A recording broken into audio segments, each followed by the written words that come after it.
Shalom Bapak Ibu Saudara. Saya mengajak kita merenungkan firman Tuhan yang terambil dari kitab Nehemia pasal 5 ayat 1 sampai 5. Demikian firman Tuhan. Maka terdengarlah keluhan yang keras dari rakyat dan juga dari pihak para istri terhadap sesama orang Yahudi. Ada yang berteriak, anak laki-laki dan anak perempuan kami banyak, dan kami harus mendapat gandum supaya kami dapat makan dan hidup. Dan ada yang berteriak, ladang dan kebun anggur dan rumah kami gadaikan untuk mendapat gandum pada waktu kelaparan. Juga ada yang berteriak, kami harus meminjam uang untuk membayar pajak yang dikenakan raja atas ladang dan kebun anggur kami.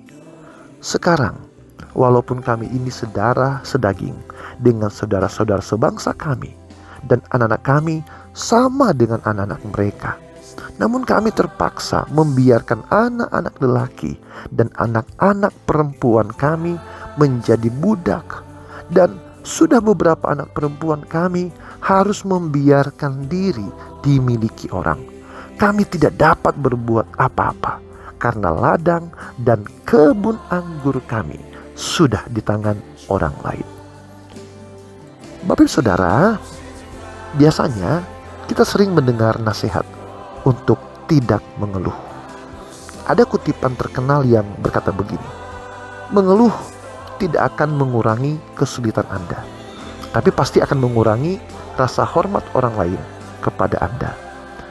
Namun Bapak Saudara, jika kita membaca dan menyimak kitab Nehemia tadi, kita menemukan bahwa sebenarnya mengeluh itu ternyata sah-sah saja. Ya, dalam Nehemia 5 ayat 1 disebutkan bahwa rakyat dan para istri berteriak keras menyampaikan keluhan mereka. Mereka mengeluh karena hidup mereka sangat berat dan penuh tekanan.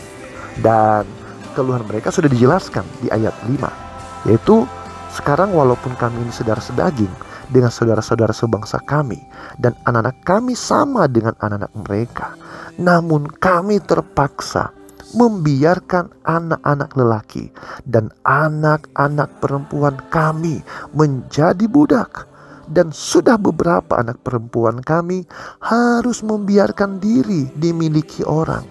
Kami tidak dapat berbuat apa-apa karena ladang dan kebun anggur kami sudah di tangan orang lain. Bapak Saudara, perhatikan, keluhan ini sangat menyentuh. Bayangkan seorang ibu harus merelakan anaknya menjadi budak. Anak perempuan mereka diperlakukan seperti barang, bukan manusia. Ini tentu adalah bentuk perlakuan yang sangat kejam. Nah, Bapak Ibu Saudara, dalam keadaan sulit seperti itu, mereka tidak diam saja. Mereka datang dan mengeluh kepada Nehemia. Ini mengajarkan saudara dan saya satu hal penting, yaitu mengeluhlah pada orang yang tepat. Jangan sembarangan mengeluh pada semua orang. Cari orang yang bisa menolong. Jadi saudara, mengeluh itu boleh, asalkan kita datang kepada pribadi yang tepat. Pilihan terbaik adalah mengeluh kepada Tuhan. Lalu saudara, dalam kitab Mazmur, kita bisa menemukan banyak keluhan yang disampaikan oleh orang-orang saleh kepada Tuhan. Dan Tuhan selalu mendengarkan serta menjawab keluhan mereka. Jadi, saudara, ingat, mengeluh tidak selalu buruk. Mari kita mengeluh kepada Tuhan. Sampaikan semua keluh kesah kita di dalam doa. Tuhan Yesus memberkati. Shalom.